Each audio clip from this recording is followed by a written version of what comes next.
Game begin.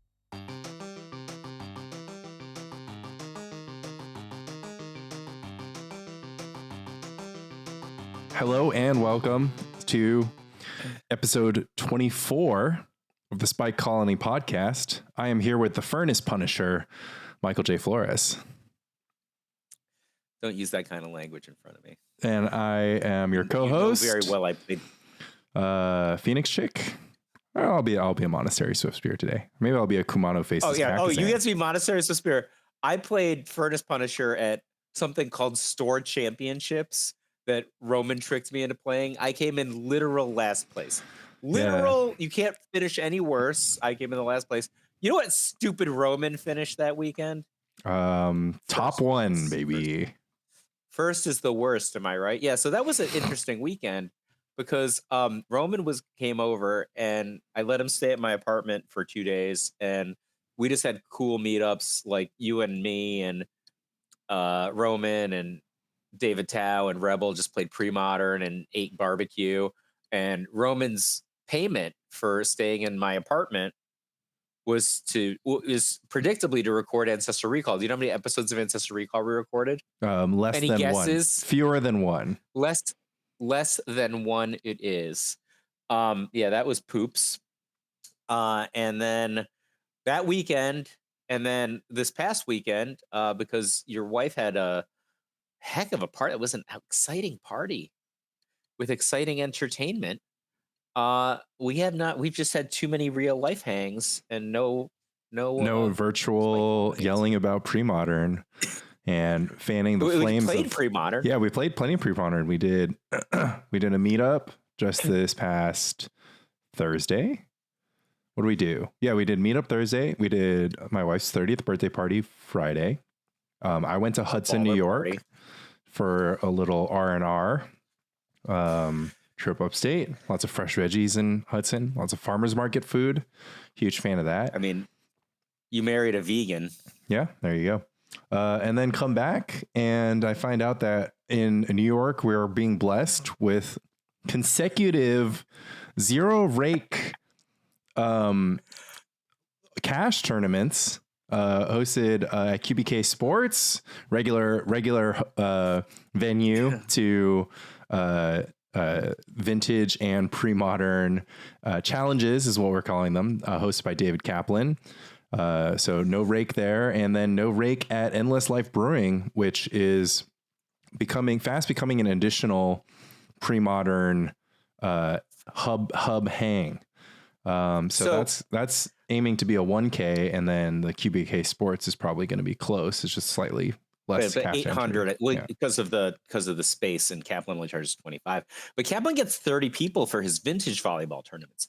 So here are two things. Phil Nguyen released the official well, he didn't release it yet. He internally released it to the New York Discord. The results of all of the official meetups, and you know who finished first and second and the number of meetups won. It is a mystery until that comes out. But it's actually just first and then tied for second all the way down the line. First, I'm trying to give you props, friend, but. I got you Ghost. didn't even remember I got Ghost prop. So Phil looked back at the ledger and was like, I've miscredited. I gave the wrong Spike Colony host one of the W's. So. Oh, wait, really? Yeah. I had 5. Something along the lines. Yeah. Oh, sick. Okay. Anyway, that's not even what I want to say, because the volleyball meetups are non-canonical. So no volleyball meetups went into the official Sacred Torch rankings. So if somebody finished first without any of the volleyball meetups, you might ask yourself, how many volleyball meetups did that person win? And the answer is all of them. I wonder how that would factor in that person's momentum chances of winning an $800. I mean, one would hope that everyone is saving their anti-Michael J tech for when there's cash on the line. They did it to you at LobsterCon with no cash on the line. They did it to you in Sacred Torch. Sacred Torch Showdown. So we'll see we, you know, we've gotten together, the non-Michael J. New Yorkers, and we're just like, here's the deal. let's let him take all these little 3-4 rounder meetups. 3-4 rounders.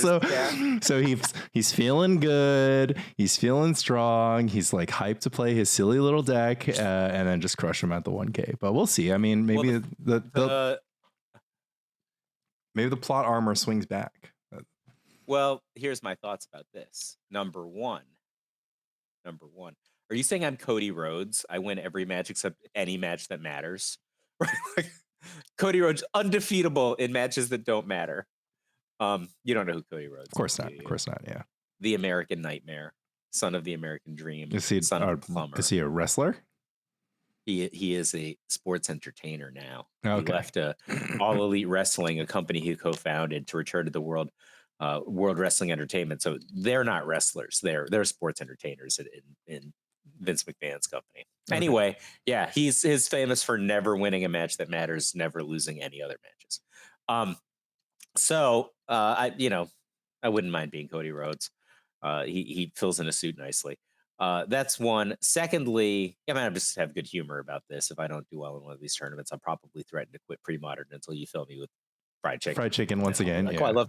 I love pre-modern. I wanted to call back. You recently reposted the article in which you recounted the very first match of Magic that we ever played against each other, which was also the day that we met. In the top 8 break during that article, you talk about stuffing yourself full of like power bars and food, and then you go on to win the tournament. Oh, I went to Panera.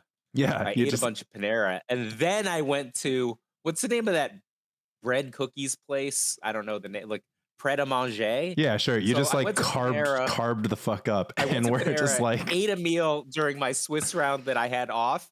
Came back, won my top 8 round really fast. I'm like, how much time do I have? They're like, you won in like instantaneously 40 minutes. I'm like, excuse me. I went to Pret a Manger. Did you? And I won the last round. Yeah. Did you have a lobster roll at LobsterCon?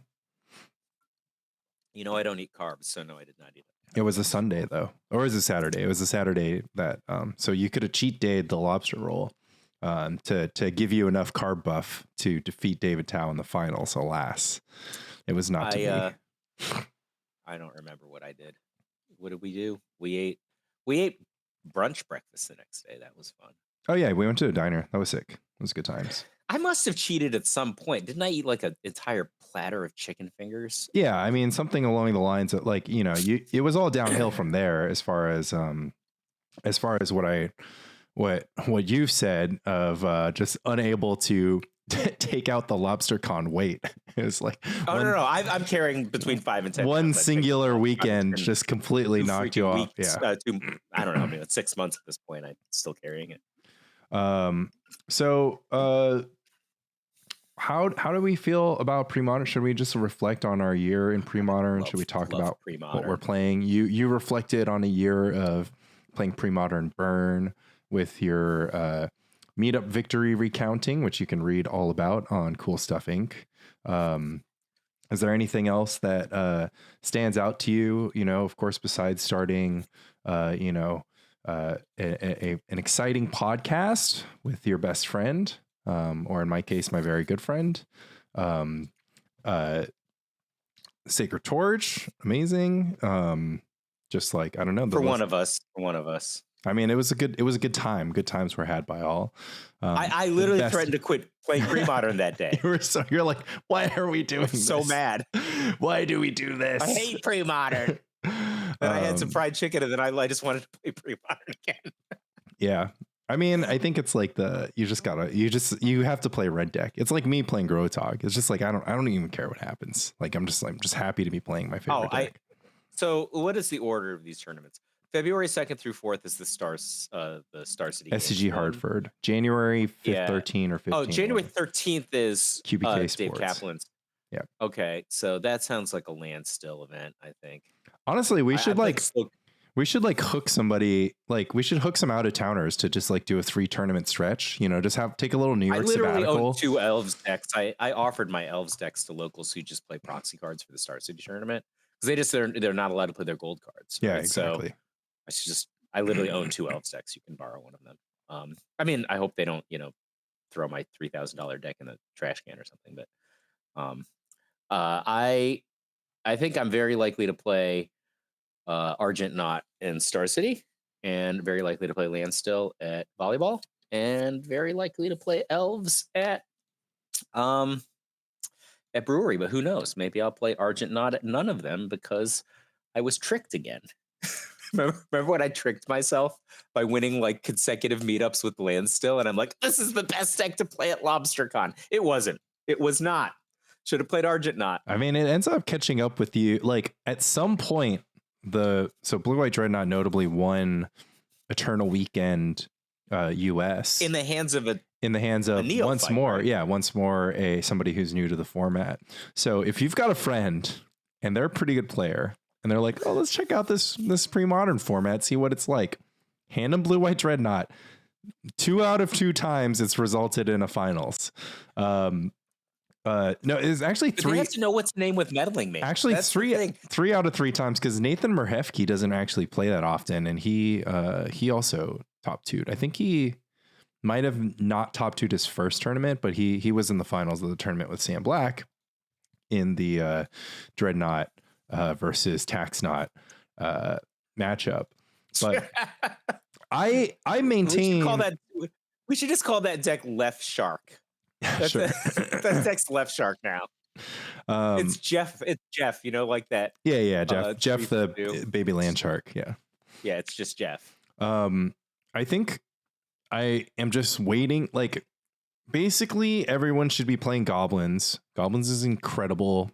I played against Goblins this week in League. Ethan Pollinger won the finals with it. Yeah. I'm sorry, I don't mean to interrupt you. No, that's that. I almost forgot to mention that. Shout out to Ethan Pollinger for non-idiot Ethan Pollinger.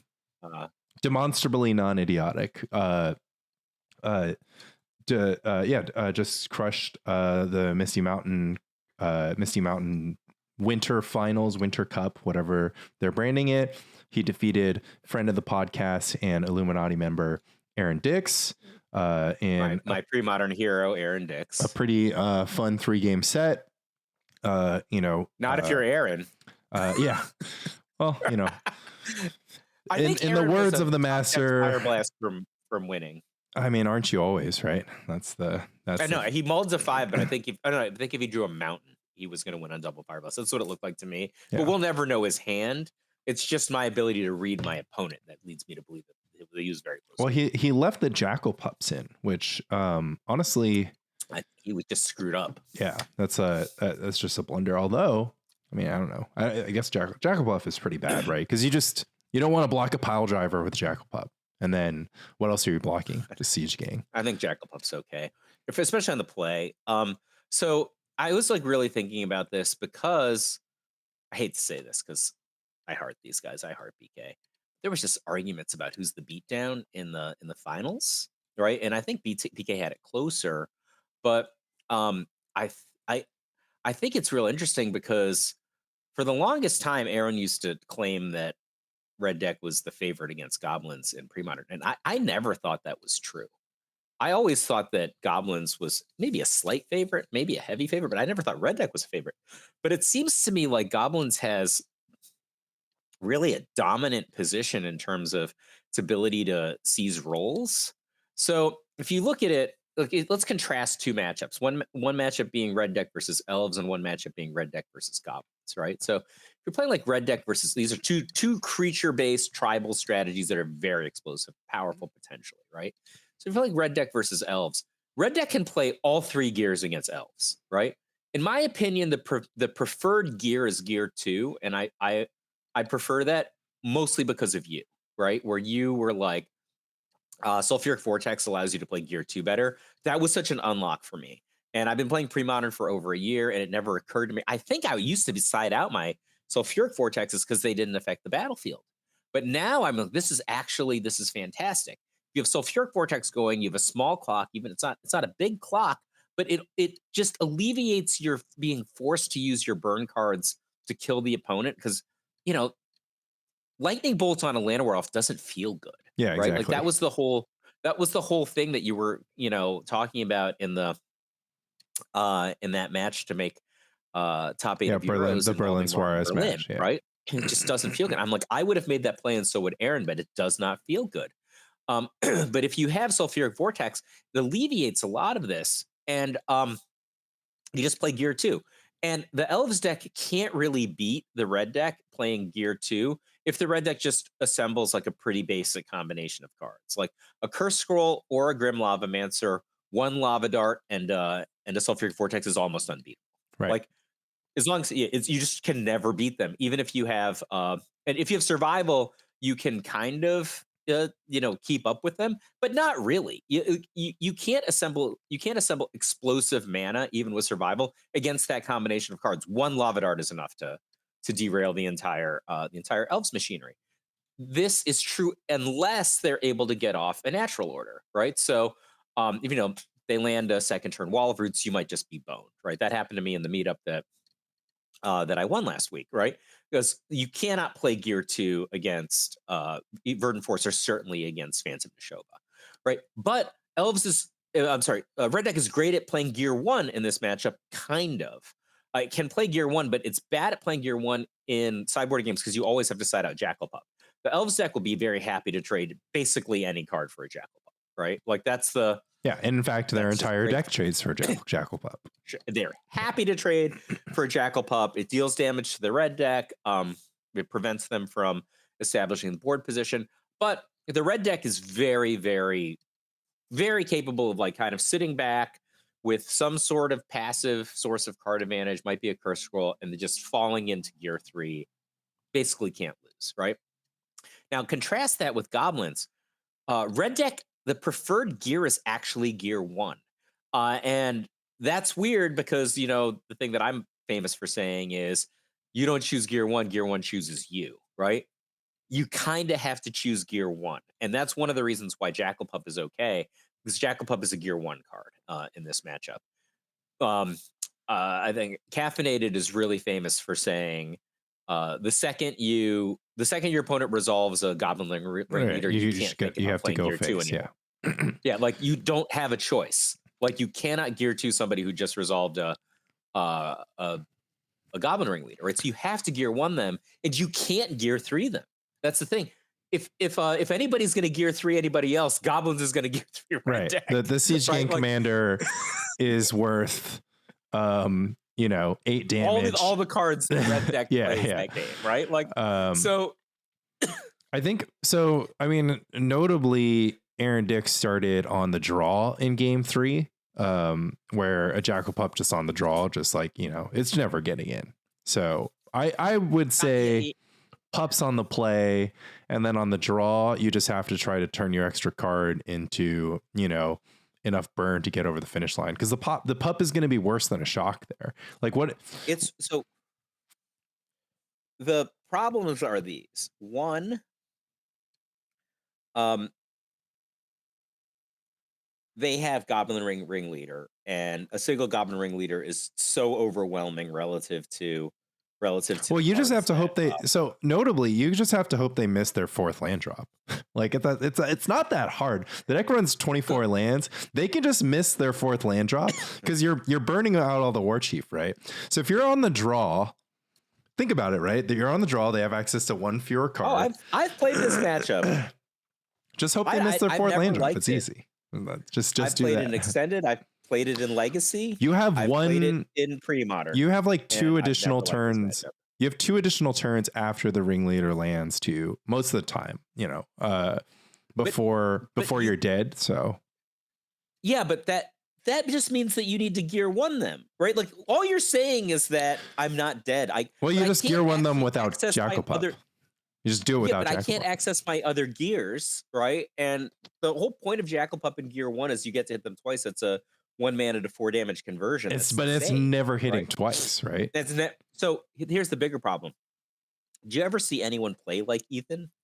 Ethan just kept Goblin Matroning for Mog Fanatic. Like he could, like I've played against Goblin Master Jared Doucette multiple times. That dude never doesn't get a Goblin Ringleader, and if I could Ringleader like him, So would I. That guy ringleaders for 4 goblins every time. That's why he always gets goblin ringleader with Matron. But Ethan just kept getting Mog Fanatic, and he wouldn't even play the Mog Fanatic unless he was just like, I'm only going to play this Mog Fanatic if I can get this Mog Fanatic down for value, right? Just held the freaking Mog Fanatic. Or he's just like, I'm going to play this Mog Fanatic as a prophylactic against Ball Lightning. You're going to have to use 4 mana to kill my Mog Fanatic and land your Ball Lightning this turn. I think he changed the game, and I don't know if people realize how well he changed the game, because this is the best implementation I've ever seen of strategic operations in the Bread Deck versus Goblin matchup. Like, this is like Goblins Gear 3. They're Red Deck Gear 3, not even Goblins Gear 3, right? They're just all rolls, right? If you're like first turn Lackey and that doesn't get contained, who's the beatdown, right? It's not Red Deck. They have to stop the Lackey, right? Then in like you're just playing this mid-range game, there's like full on beatdown. Just okay, we're gonna play a mid-range game, and I've got a bunch of haste guys. You've got a bunch of haste guys. You've got some removals. I've got Goblin Ringleader. Let's play the Rock against the Rock. You know how you're always just like, oh, Michael J plays Red Deck like the Rock. We're both playing the Rock. Yeah. I have 4 Ancestor Recalls and 4 Demonic Tutors to get Ancestor Recall. Let's go, Red Deck the Rock. So it's like, who's the beatdown? Goblins. Who's the mid-range control deck? Goblins. Be like, who's the better combo deck? Might be Red Deck. That's why Red Deck has to win Gear 1. That might be Red Deck. But in the other cases, and you're just like, who's got the overwhelming material? Who's got hit after platinum hit? Who can disrupt your mana to take away your ability to do a 7 spell turn flurry because I have Wasteland and Rishadon port, right? It's goblins. They have every roll heads up.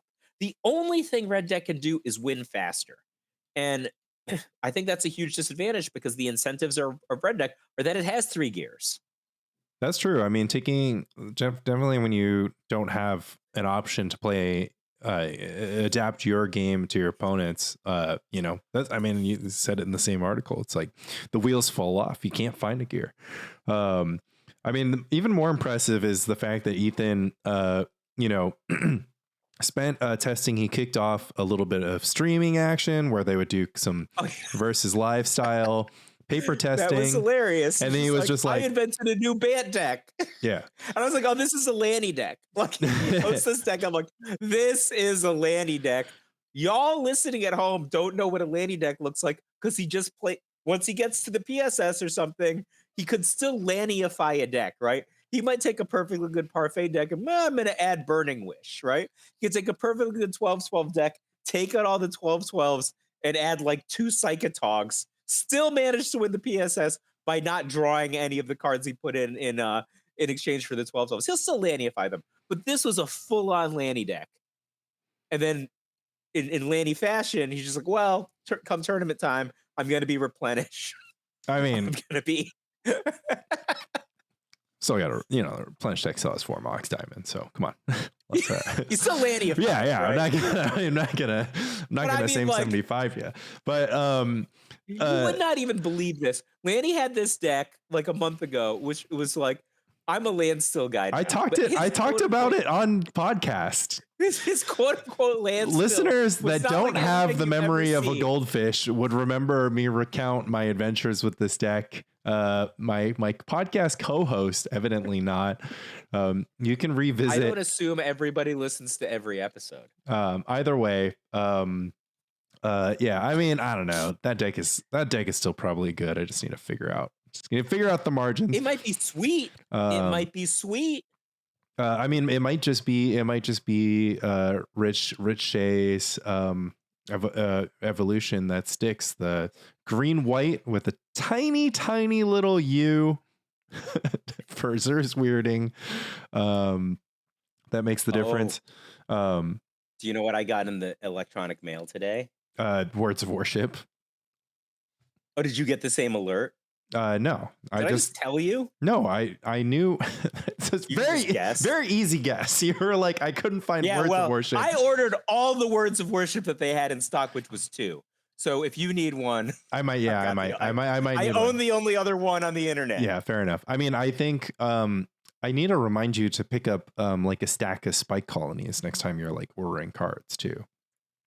Oh, I could probably get like 100 spike Yeah, colonies. we should probably start collecting spike colonies now. Oh man, I'm going home on Friday. I probably have spike colonies in the from Stronghold Limited, from all the limited that you played at the time. My teammate ran one of those Stronghold Limited PTQ. We played a lot. No. Is it surprising? I won more limited PTQs than constructed PTQs, right? I mean, it doesn't surprise me, but it would surprise many, who view you as a constructed guy.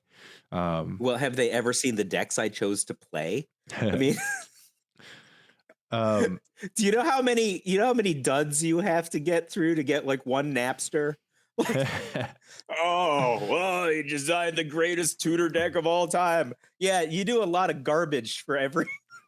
I got a critical mass. I got a real quick, real kick out of Zv's interview. I'm about an hour in so far on Humans of Magic, talking a bit about brewing. I encourage all of our listeners to check that out. They spent about 30 minutes on the front end talking about the impending AI apocalypse. But then Zv starts to tell the story of the solution. And what was the Fluctuator deck called? It had a silly name, right? I thought that was just called Fluctuator. Oh, I think the red-green deck that the solution was solving for was called Rocket Shoes. It's called Rocket Shoes. Okay. Yeah. Does Zero Effect ring a bell? Yes, that is the name of it. Okay. The Zero Effect. Now yes. Okay. Because they stuck it for zero. Nice. So that was that's a pretty cool interview. Anyways, I was talking about goblins and how, like, if people I don't know, like, Ethan's obviously a solid player, but if he can do it like with 0 reps and just like win a big Swiss tournament with goblins, like I'm telling everybody that they're sleeping on goblins. The only reason I don't play Dreadnought at every turn, every league, every whatever, is because of the threat of goblins. Like, goblins should be 30 to 40% of the decks in the room, and it should beat Dreadnought, let's say 60% of the time. And I'd be pretty scared to run my Dreadnoughts into. You think? Yeah. I mean, we've put the matchup through pretty extensive testing at this point. Plus compounded with some real life outcomes. It's obviously close. Like, Dreadnought's still crazy powerful deck, but goblins is. I've only ever played the matchup one time in a meetup this year, I think, and I was on the Dreadnought side and I lost. Yeah, I have played Dreadnought against goblins at a single meetup. I brought Blue White Dreadnought to a meetup at back when we were still doing it at Jeff's office, and I beat goblins, beat Landstill, and I lost to Jeff playing Green White Terrageddon. And I beat the goblins player like pretty handily, but so initially I was just like, this was during the time where we were just like, you still weren't sold on Blue White, and I was just like, this deck doesn't lose to anything. And in a sense, the deck still doesn't lose to anything, but it beats, it can lose to goblins. And if people can finally figure out what to do with this like Savannah Lions deck, like every week, every day, somebody's like, here's my white weenie, blue white weenie splashing. Like, there's a best white weenie deck. I'm waiting for it to get built because I don't think that it just, something about it doesn't work. I don't like the versions that play Standstill. I don't like the versions that play like Mox Diamond. So like, you're kind of like, I guess the bigger issue is just that like you're like an incredible deck if you play Savannah Lions on turn 1, and then like the rest of the time you're not that exciting. So what if you were like medium rebels, green white rebels, like Kai style, splashing for Waxwayne, and then you had like baller sideboard cards like Ray of Revelation and Caller of the Claw, something like that for sweepers? White weenie right now, like, you're probably not that good against elves unless you have Meddling Mage Naming Survival. So you kind of like have to be blue white weenie. And then you need something for combo. So once again, you have to play. What if you were just like, mono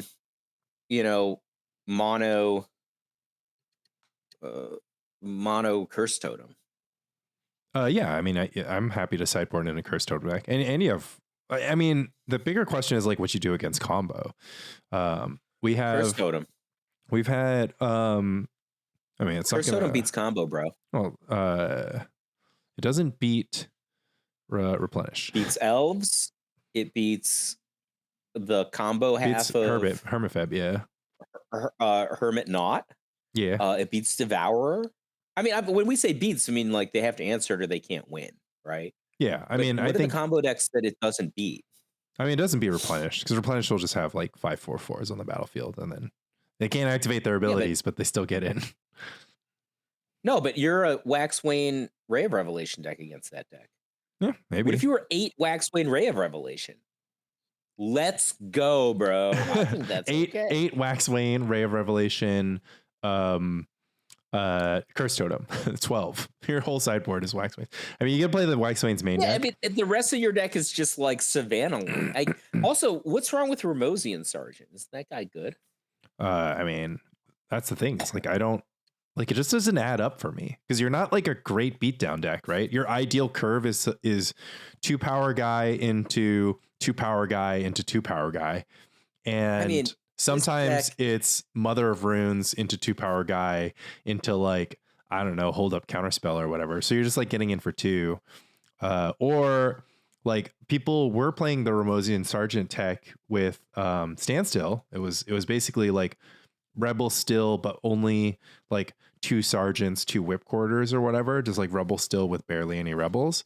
But I think fundamentally you don't have enough Savannah Lions, right? Like the great, like, I don't know, what are the greatest white weenie decks of all time? Like, what do they have that we don't?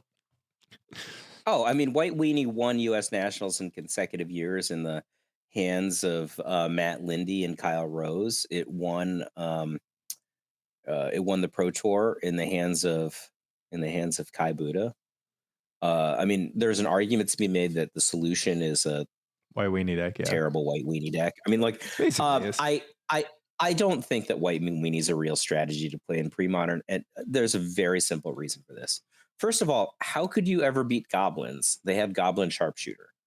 Like, well, the White Weenie decks are just Silver Knight Worship decks, so that's their plan. I guess Goblins has Naturalize, so you wouldn't. Goblins all green removal. Yeah. I mean, you're just like it's just Silver Knight Exalted Angel versus the Goblins. I mean, Silver Knight's insane. Yeah, but Exalted Angel's just gonna die to a Gem Palm Incinerator.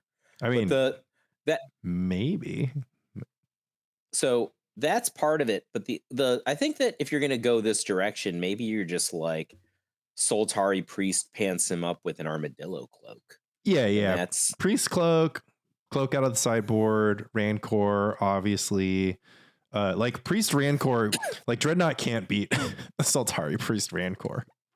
They have to cast that Dreadnought with above, 12 life or whatever, because you're gonna get in, you're gonna like play more Rancors and like whatever, and then they can, if they wanted to abeyance you, they could. Yeah, that too. I mean, they have no need. Like abeyance or Orum's Chant are available cards for what you need, but that's they just race on the battlefield.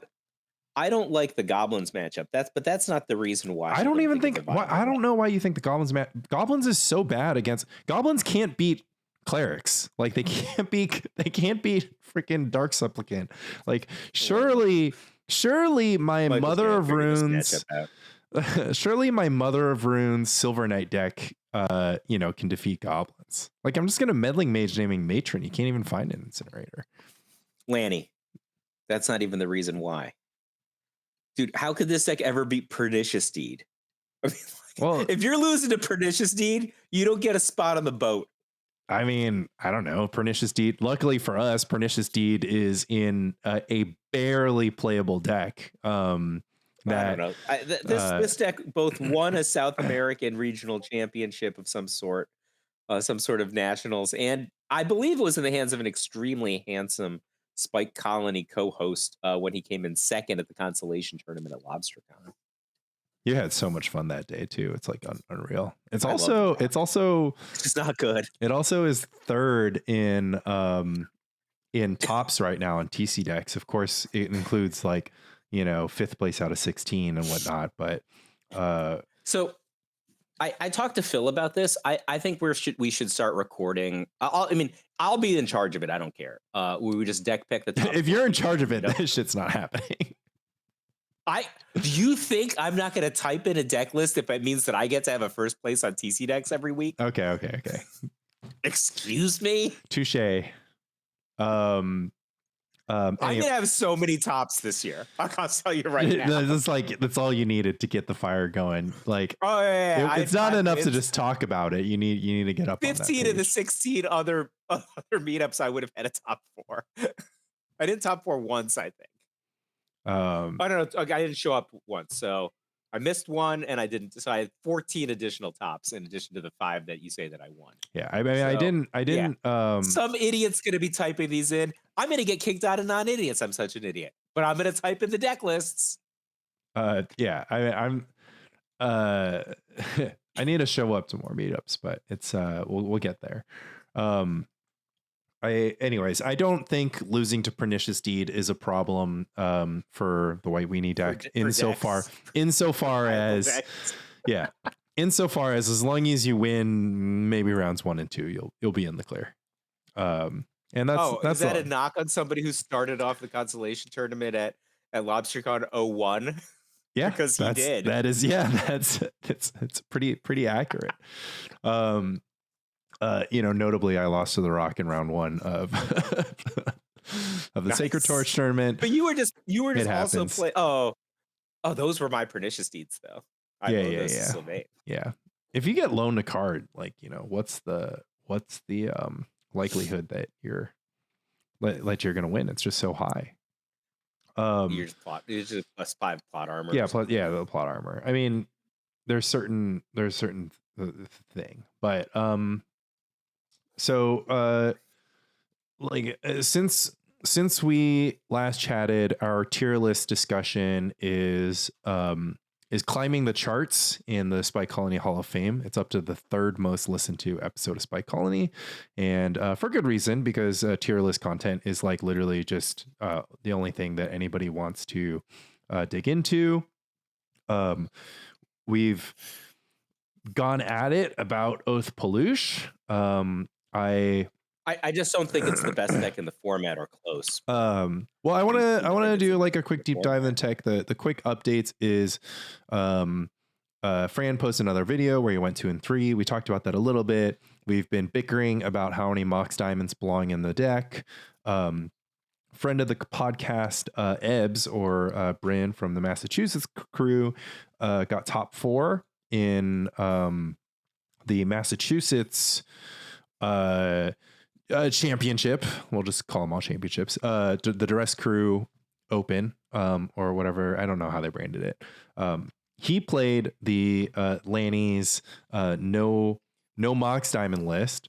There were too many cycling lands though, so he was just like always playing multiple turns behind, putting lands to play tapped. What was the point of me buying all these stupid Mox Diamonds? Now you're cutting them out of all the decks. I mean, before you were adding them to all the decks. I mean, of all the decks that you have had in your hands, unreal to me that you haven't just gotten a little, sprinkled a little bit of Quirion Dryad in there just to see how it feels. Just try it. Do you know how many times I've thought about playing your Growatog deck? I don't want to play my embarrassing City of Brass. Oh, you don't have Old Border or City of Brass? No. It's so free. Like so many 5th edition ones. That's so I don't know. I guess you should just ask Roland to keep an eye out for some FEBs, but even those are they're like a $200 or something.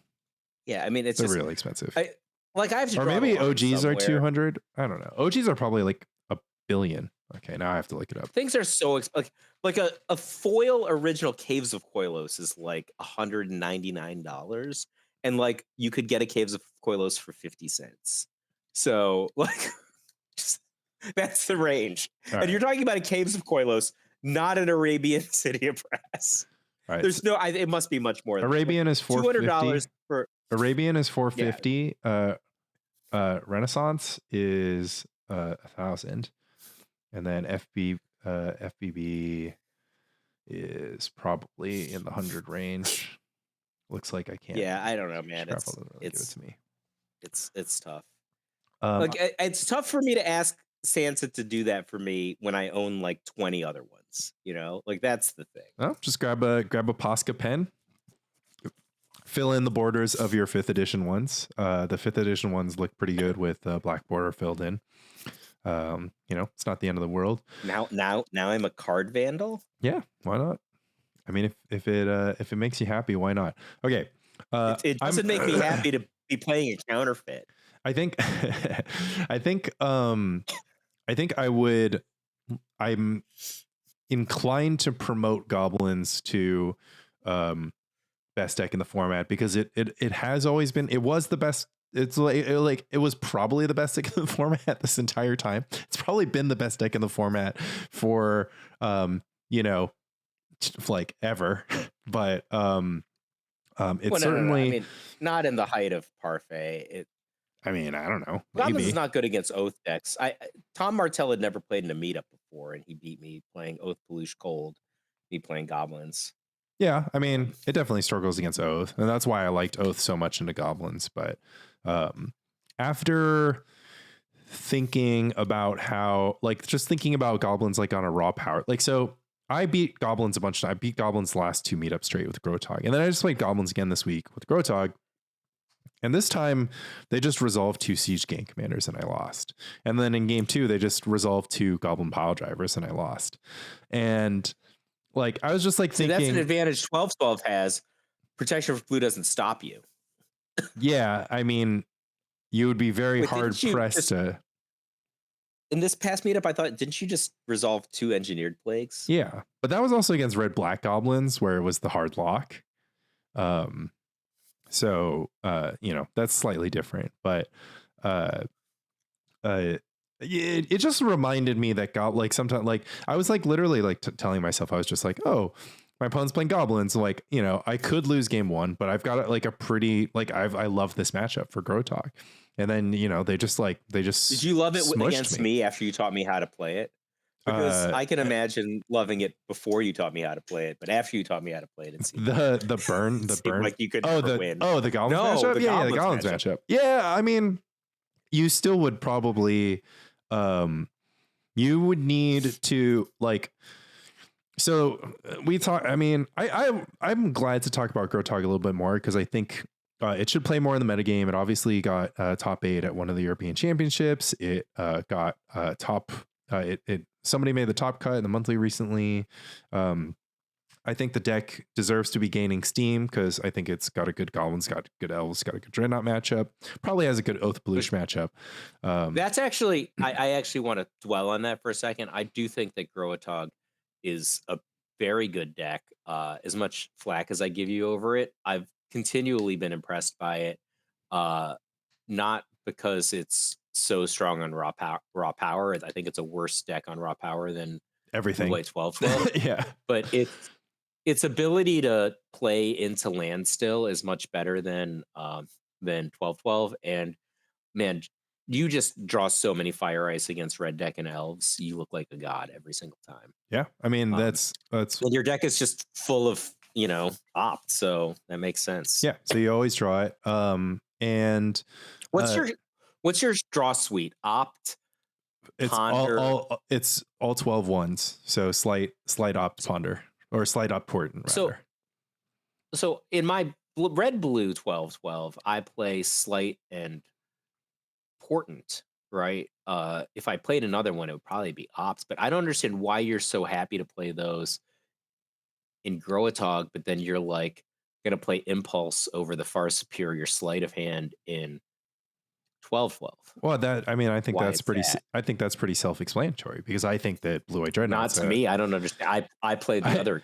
I think the other side. So I think Blue-White Dreadnought is a combo deck, and I think that Grotog is a tempo deck, and okay. So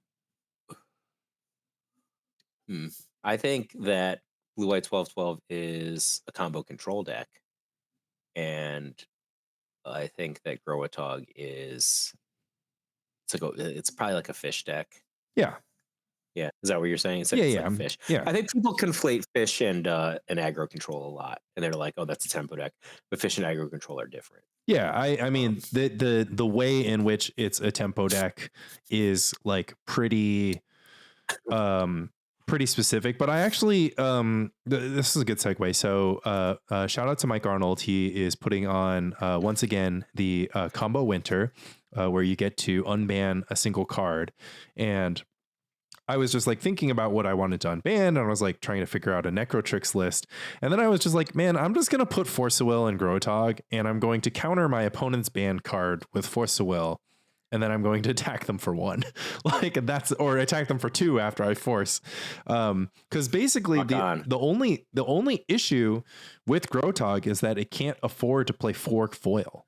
Like you can't afford to have 4 free counter spells in the deck in the same way that 12-12 does, because 12-12 basically exists on the axis of like countering the removal spell on your threat equals victory, whereas like you don't typically work that hard to try to counter like somebody plowsharing a like 3/3 Dryad. I mean, obviously it's a lot better if you have Meddling Mage in play. The thing I don't like about Grotog versus 12-12 is like a Psychotog in the abstract is more powerful than a Dreadnought in the abstract, but it can get pyroblasted. Yeah, that is a problem. That's really bad. Like, no, don't get me wrong. Here's a 1 casting cost spell that I have 6 copies of against your ace. Let's go. Yeah. No, that's a good point. Especially because both Goblins and Burn have tremendous access to Pyroblast. And in fact, but Goblins only plays like 2, but now I'm playing 6, and only because of you. I mean, right? Goblins should probably play at least 3 or 4. I don't think so. If I keep making this excuse, like Mike came to meet up last week, and I said, you can have any deck you want, right? I have all the decks. He says, let me play Goblins, right? I know how to operate a Goblin Lackey. And so he yelled at me at the end of the meetup because all the good printing cards are in the red deck I was playing, and all like the modern printing cards are in the Goblin. Yeah, he came to a pre-modern meetup, and you handed him your like most horrible deck to look at. It's all modern cards for the most part. But I that's literally just 75 Dusat Goblins from the PSS. And that deck, not to criticize Jared's Goblin Master, but that deck was built during a time period when Parfait was a factor in the metagame, right? Yeah. And in fact, he was playing in an event that had you and Rich Shea in it, right? So if I were to ever actually revisit the Goblin sideboard, I've talked about this a bunch, I'd have cards like Sparksmith, I'd have additional Tinkerers, I'd have additional Sharpshooters in my sideboard, instead of all of these, Hull Breaches or whatever. Maybe I'd still have Hull Breach, I don't know, like, but I'd have a different mix of the cards on the sideboard. And the reason for that is, I think the biggest problem Goblins has is in sideboarded games, they get access to these powerful tools, but they, by definition, weaken. They can't bring them in. Yeah, like you're just like ringleader for nothing, right? Yeah. Like that's it's like when Smiths hit you with his Goblin Lackey, I'm like, oh, this is gonna suck, and he put like a Fanatic in play. Yeah, and then he was done. Yeah, right. Like he didn't have any more goblins to put into play. Yeah, I mean, I think that it just, I think that you can crack it. You just need, you just need to spend a tremendous amount of time on the sideboard matrix and just like kind of figure out exactly what you're trying to do. Like, maybe matchups, there just are enough matchups that aren't about good Goblin, like, Goblin Ringleader, like hitting, that you can get down to 1, or like you can play a small ball game where you deal all your damage with 2/2s, and you can, forego having Siege Gang Commander for one reason or another. Like I think that you can come up with, reasonable plans from the Goblin side to be like, okay, well, if my plan against, Dreadnought's like a great example, right? If my plan against Dreadnought is to have, 6 naturalize effects and like 3 or 4 Pyroblasts and a Goblin Tinker or whatever, like, you don't need Goblin Ringleader in that world, right? You don't really need to Siege Gang Commander. You just need to land the Tinkerer. Yeah, right? you just need Mog Fanatic, and the Mog will deal 20 damage if your plan is to just like have Tinker and protect it. So who I think needs some love? I was thinking about this, but you probably don't need him in a Sparksmith world, is Slingshot Goblin. Do you know what that guy is? Oh, geez, no. So he's 3 mana for a 2/2, right? So the classic great goblin stats shared by Goblin King and Goblin War Chief and others, right? 3 mana for a 2/2, but he has a sweet ability. Oh, wow. So this is horrible. Oh my God. I can't ability. believe I looked this up. I can't believe I looked this up. Sweet one. He's a slingshot. Oh, jeez. They can't see me. You can see me. I'm drawing back my. Yeah, this card's really good against Merfolk. Yeah, you're mirroring really the. Yeah. Meddling Mage. They don't. Some percentage of blue-white pilots don't even have Meddling Mage post sideboard against goblins. I think it's right. Like, I thought it was terrible, but then I watched who had it in the post sideboard games. Tom probably seemed Tom. Pretty good actually. It looks like good. As a speed bump. Yeah, it looked good when we did it. I mean, it blocks Lackey on the play. So yeah, it's all right. It's not good. I mean, but like if it trades a card for a card, it's not bad. You got like 4 ringleaders that are going to be depowered versus 4 Gush. Oh man, Gush against Red Elemental Blast. I don't know if I love that matchup though. It's a terrible matchup. Yeah, I mean. So what you're saying is I get to return 2 lands to my hand? And, that's the whole sentence. And I tap my mountain and discard a card. Good deal. That's like basically a plow under for R at instant. Like, that's so sick. Yeah, I mean, yeah. It's well, plow under. It's slightly less than plow under, but yeah, it's certainly good. Yeah, but it costs R instead of GG3. Yeah, exactly. It's definitely. I'll take it. not a bad spot to be. I don't know. I mean, Goblins is insane. I was trying to tell people how to beat Grotog on the Goblin side, but basically it comes down to like if you cast Siege King Commander, that can block a Quirion Dryad like a bunch of times. So the Grotog player is basically forced to put the Gums player in the abyss, right, and eventually break through. And whoever has more materials win. And Grotog it's often Goblins. Yeah, Goblins has all these abilities to build advantages on each other. Yeah. It's at least close though. Like, you did like if Grotog can get onto the battlefield and start putting pressure on, in like before, like around the mid game, if it's like Dryad plus Psychic Talk or whatever, and it can be in a position where it can profitably like, threaten good attacks. I mean, this is just something that,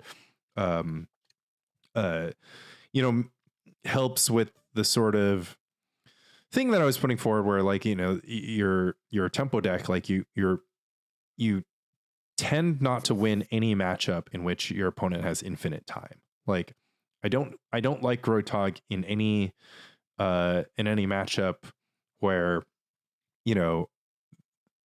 both players, like, it doesn't benefit Grotog. It rarely benefits Grotog to try to, make it to turn like 25 or whatever. Cause like nothing changes.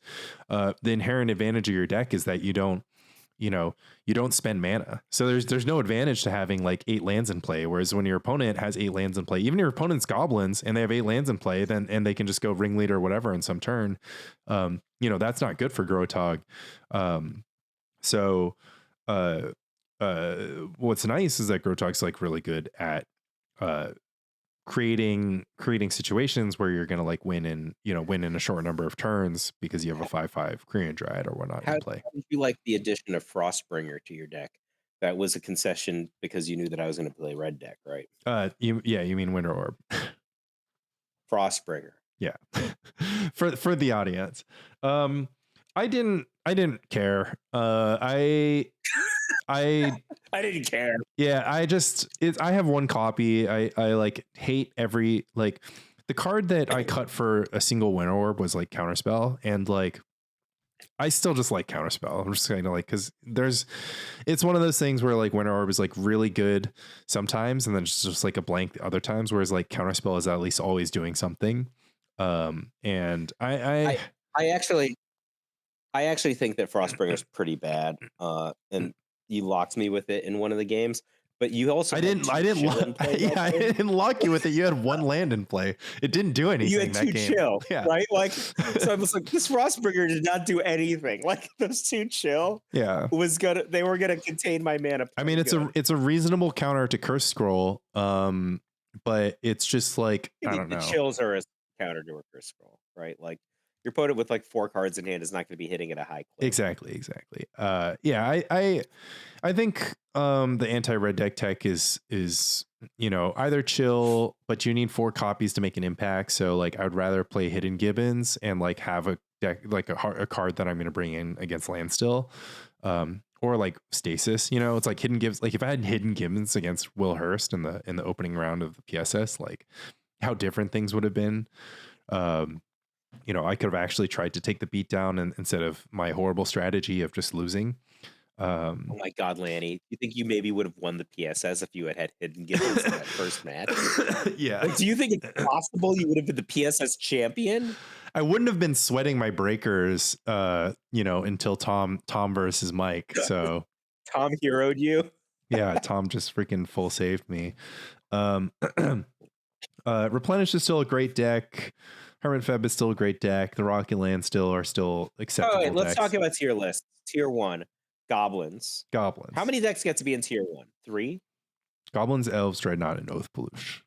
I think the Oath Peluche deck is still sick. I mean, we talked about it last week. You have Goblins, Elves, Dreadnought, and Oath Peluche. I'll have Goblins is better. I'm really like I feel like Elves stock has been falling for me recently.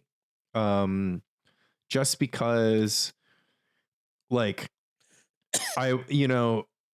it's just that kind of Cursed Totem engineered plague problem. Like Goblins is so good in the face of you like casting 1 Pyroclasm or casting 1 engineered plague. Like Elves. So was Elves. I was just watching the Italian Nationals and Suarez just shrugged off two what do you call it? Pyroclasms in the top 4, just like did nothing.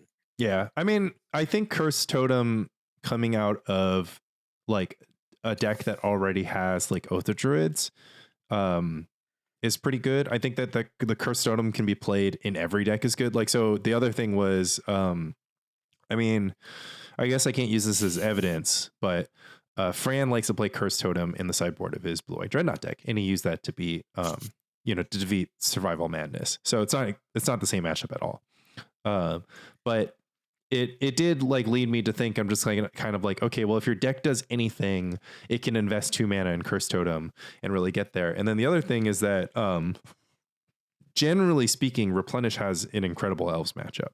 So let me pause for a second. I think that if we have 4 decks first of all, I think it's probably 5 decks. You just want to put Burn in there. You just want to put Burn in there.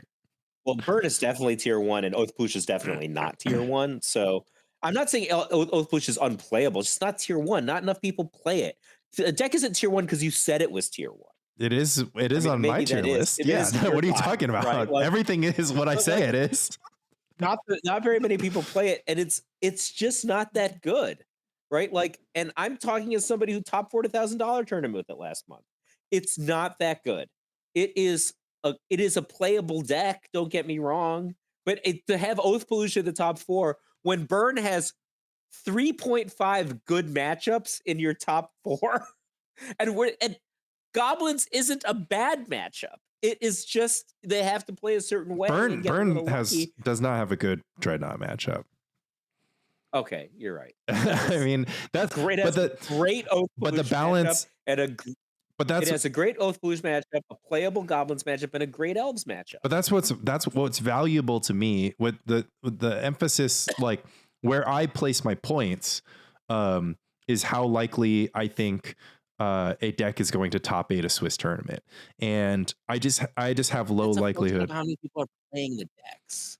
I understand. But that's part of it. What is the lowest tier deck that you would think is like playable? Just name the deck. Enchantress. I think Enchantress is a good deck. I think it's the worst playable deck. Okay, not or I don't Rock. want to say Enchantress. I don't know. That's like probably the Rock. Rock. These are really low tier. Yeah, right? But I'm just saying, like, if there's just like a random like 6-round Swiss tournament, and I'm the playing worst, Burn, the and you worst don't have deck, a the worst deck that I and would you, try you to don't win have it. Burn in the Okay. top 3. You don't think I'm going to make top 8? The You worst don't deck. believe in me? Yeah, I know. Of course I don't. The worst deck that I would bring in an attempt to top 8 a tournament, an attempt to win a tournament would be Growtalk. And I probably am going to try to win these stupid cash tournaments with Growtalk. The thing is, the Growtalk's pretty good. That's the thing. I look, you know who my favorite content creator is? It's Fran, right? I think Growtalk's a better deck than Oathpolluche, and I don't think it's close. I mean, I actually think that they are similarly good in that they are good. They are good, like 55% decks. Or they're like the ways in which they're good is that they feel like they do something. They have access to a plan that's like naturally advantageous in any matchup that they're playing, with the exception of Burn, which actually both decks have in common. Like Burn is the only place where these decks are like completely lost, and like lost in like a way where they're like, oh, like I'm screwed. It's like in the same way Burn is lost against Blue White Dreadnought, and but if you have, first of all, Burn can win the Blue White Dreadnought matchup, especially by going Gear 1 in Game 1. And separately, if you have 6 blasts in your deck, I think people should read Slow Playing the Beatdown. I beat 2 competent Dreadnought players, including Dave Kaplan, when I won that meetup. Yeah, I mean, right? I beat Roland and Dave Kaplan both with Dreadnoughts in front. No, and don't get me wrong. Like Iron Lungs himself has evolved to a 0% win rate against Dreadnought to 50% across the last 4 matches, which is surely to improve over time as he understands the matchup. But like all I'm trying to say is basically Oathpolluche and Growtog are like good versions of the Rock. Like they're good. They actually do what the Rock advertises to do, which is to have game in every matchup. Okay, so I completely disagree about Oathpolluche. Let me give you my assessment. Oathpolluche is like Burn. First of all, and I hate analogies, so that's not even true. Stop saying you hate analogies. You're the most. You're the biggest bullshit analogy maker. I hate of analogies. All time. I hate them. You're just so. Oathpolluche is Burn, and Growatog is Elves. Michael J hates analogies like he hates carbs, guys. Both of the I don't eat carbs. Just don't watch if I'm having a bad day. So, so listen to me. So Oathpolluche has a bunch of powerful cards in it, like Oath of Druids, for example. Right. So it's an incredibly powerful card, unless your opponent's playing like Landstill or something like that. Right. So it has this, but the games have to come to Oathpolluche. I think that you're underrating that. Oathpolluche only has 1 gear, and like Fran's always just like, oh no, you can play all these different ways. No, you can't. You win one way. You win by attacking your opponent with Treetop Village or Terravore. That's how you win. Or like you have these weird outlier draws, but they came to the deck. The deck didn't do anything to get them. When Tom Martell beat me, he just drew 3 Exalted Angels and cast them, right? And he has like 4 or 5 lifelink against my small beatdown creatures, and he just like, here's a bunch of plows, here's a bunch of Exalted Angels. It has nothing to do with being Oathpolluche. It's just white cards that all came together. This is like the whole point of no bad cards. It's just like, a stack of freaking cards, but it has no agency. That's what makes it a good deck. Like no, the problem is it's White Weenie. No. Literally White Weenie. No, White Weenie. Okay, so this is it's White Weenie without the tempo. No, exactly. No, I actually agree with that. I mean, one of the things that I think you might be unpacking here, which I think is really interesting, which is just that like, Fran is basically like Mox Diamond is like super good in the deck. And we go back and forth. Like one of Fran's arguments and one of the arguments of people who like Mox are basically saying it's like, oh, you got to play a 2-mana spell on turn 1. And my answer to that is just like, okay, but like what happens on turn like 4? Like, are you still tapping that Mox, or are you just using it to like activate Rishdon for it? It's like, how good was, your Oath on turn 1 versus your Oath on turn 2. You have no natural way to recover the lost card advantage, and your deck is 30 freaking mana, right? Like, these are big issues. I've played the deck in a tournament. You cannot control your draw. Your closest thing to controlling your draw is to like tutor for a Sylvan library that your opponent might have a Ray of Revelation for. Well, let's take a quick let's take a quick pause here, because it's not fair for you to bring up Ray of Revelation when it's like literally the best possible card against the deck. It's like, when I play deck didn't even have Ray of Revelation, I'm like, Ray of Revelation would be good in this deck, but Fran didn't have it. So yeah, I mean, don't like take that one up with Fran. Okay, you get your deck list from your podcast co-host and not Fran from now on. Regardless, that's fighting words. Let me counterpoint different stuff from you, Lanny. Let me counterpoint this, which is just that like nobody would disagree with the idea that that Oath Peluche in a sense is a pile, but the whole point of it, like as a pile, is that it's actually like a pile of cards that are useful across a very large spread of matchups, and like useful, like, you know, one, it's like the best Cataclysm deck, right? And like, why is Cataclysm good? It's like, well, Cataclysm is good. Yeah, because like Cataclysm is really good because some decks play a lot of lands and some decks play a lot of creatures, and you have a card that does both. And so like, do you need to play Portent in your deck to go look for some decks play a lot of enchantments, right? It's like, do you need to play Portent in your deck so that you can shuffle away your Disenchants and find your Plows, or shuffle away your Armageddons and find your Wrath of Gods? Or why not just play a deck that plays Cataclysm? Like similarly, Oath of Druids. I mean, Oath Peluche has all those cards, Lanny. So like, no, Oath Peluche doesn't have Cataclysm, it has Source of Pleasures and Disenchant. No, but it has neither Armageddon nor Wrath of God, and it is not compelled to start, for instance, I mean, I don't know, however many copies of, like, it's a 2 Seal of Cleansing deck but like with no impulse, like whatever, right? So land still is like, if I need Seal of Cleansing, I'm going to impulse for it. Oath Peluche is just like, I might tutor for Seal of Cleansing if my opponent plays a turn 2 Dreadnought.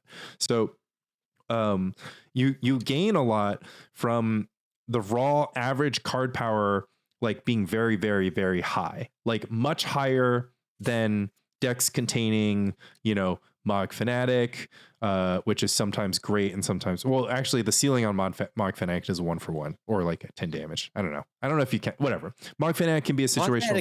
You're just literally naming one of the most flexible. Yeah. Let me, here's a card that if it's in play, invalidates the entire red deck, right? Okay. Here's a card that can either beat your opponent down or stop their combo kill.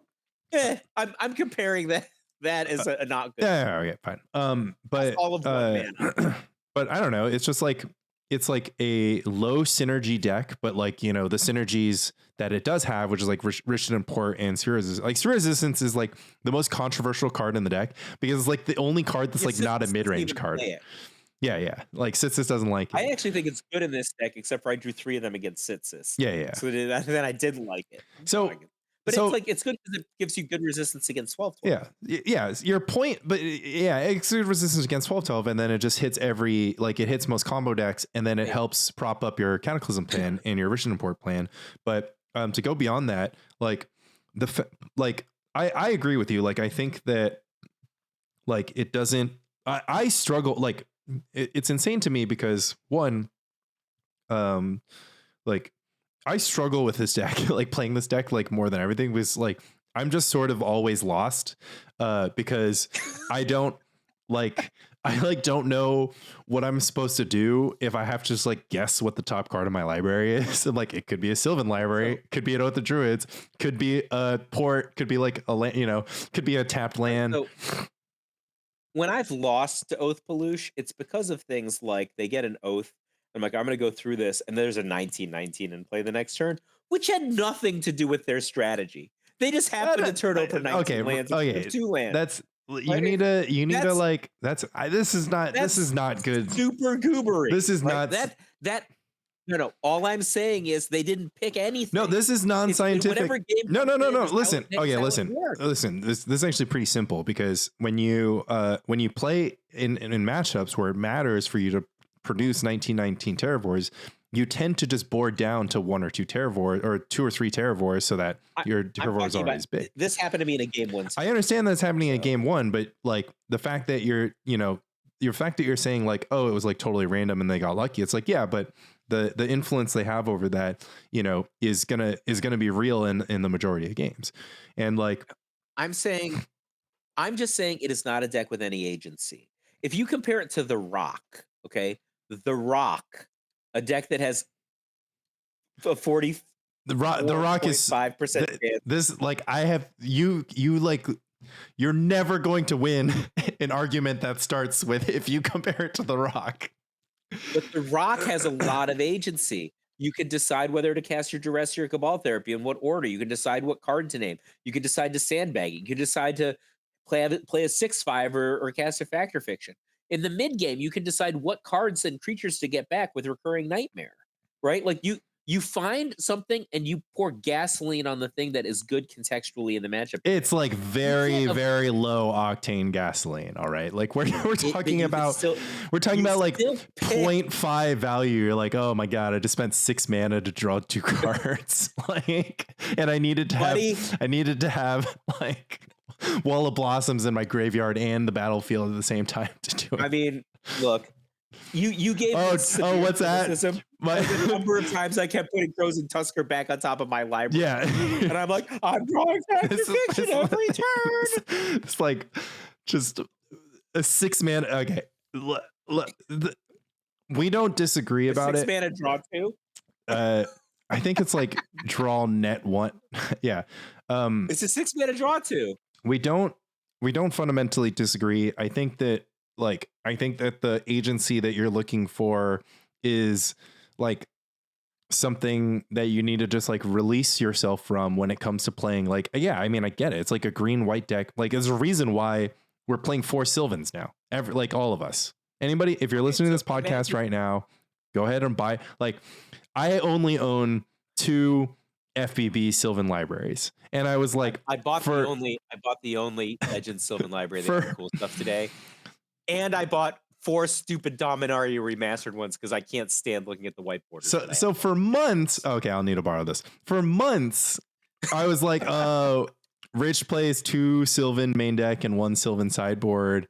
Like, he's got all these Sylvan libraries, and I'm like, I only have 2 FBBs, so I'm just gonna go ahead and say that it's only right to have 2, so I don't have to play any more copies. Why do you think we had 1 Mox Diamond in? Yeah, it's the only one you own. Seriously, think about this for a second. I think 1 is the right number. Yeah, you're just like, Lan, I think it's 1. Well, but if Lan has like Cataclysm anymore. But if Lan had 4, then you could have borrowed. You could have borrowed 2, and then you could play 3, and he could play 2, or you had 5 between the 2 of you. Anyways, regardless, one of the deck list, and Rich Shea played one of the deck list. Because that's what we have. If I fundamentally disagreed with you, like I would not have like tried to up the Sylvan count or tried to up the cycling land count. I fundamentally agree with you, but the result, like the resulting deck and the resulting outcome, is a deck that is basically. I said it before. I'll say it again. It's what the Rock was trying to sell you, where you actually have game in every matchup, and you actually feel like. You actually feel like a real deck because you're playing you're playing cards that are actually powerful, right? Like the Rock cards are powerful, but they're powerful sometimes. Like how many Sphere Resistance you need to have in play against Landstill for one of them to matter?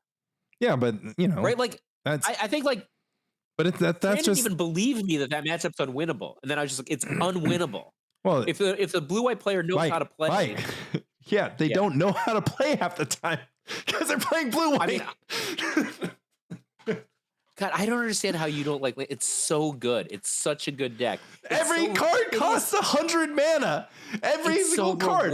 I'm just like looking at my hand every single time. I'm just like, I can cast up to 1 spell this turn. Like, are we having fun? Sometimes I'll cast 2 spells. Archery. It's just like impulse. You only need to cast 1 spell, but you pop the balloon. It's archery. Like Fran has no reason to disbelieve, his results with against Landstill. I do think that his opponents probably did not like did not understand Fran's deck. Like, you know, there is just the brew effect where, like, you know, the first time Fran like finds an angle, like his opponents are unprepared for it. And I think any player who's prepared with a blue-white control deck with Landstill, you know, is going to have a very easy time against Oath Ploosh. And that's just true of Landstill and the Rock. It's like, if you know what you're doing, you know what you have to do in all the matchups. No, and the Rock can beat Landstill. I'm telling you, like, decks like Landstill and the Rock reward you for being prepared for what your opponent is doing. Like, oh, I see. But they reward you for knowledge and skill. Yeah, but the problem is, mastery. Like, how did it go when Ploosh rewards you for drawing the correct half of your how did it go when you put Roman, brand new to the format, on Landstill and you were playing Oath Ploosh? Who won that one?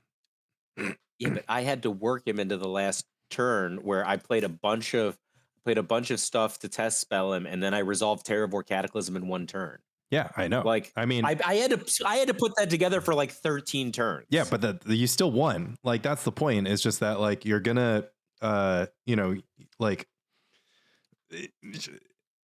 you understand what I'm saying? Like, it's like you can. I knew you were gonna bring that up because Roman was really sad after I did that. He's just like, I'm new to the format. Why did you work me like? Yeah, why did? Yeah, exactly. Like, I can't help it.